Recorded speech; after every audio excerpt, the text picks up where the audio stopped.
அனைவருக்கும் வணக்கங்க. இந்த வீடியோவில் நன்மை செய்யும் பூச்சிகள் பற்றியும் பல்வேறு ஒட்டுண்ணிகள் மற்றும் இறை விலங்கிகளின் உண்ணும் மற்றும் முட்டையிடும் திறன் பற்றியும் பார்ப்போம்.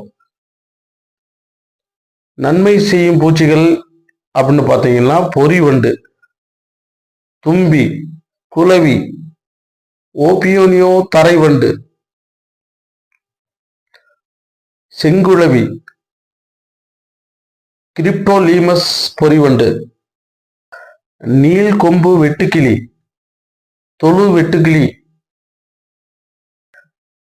கிரைசோபிட் இறைவிலங்கி, சிலந்தி, நாவாய்ப்பூச்சி, தேனீக்கள் போன்றவை நமக்கு நன்மை செய்யும் பூச்சிகளாகும். நன்றி.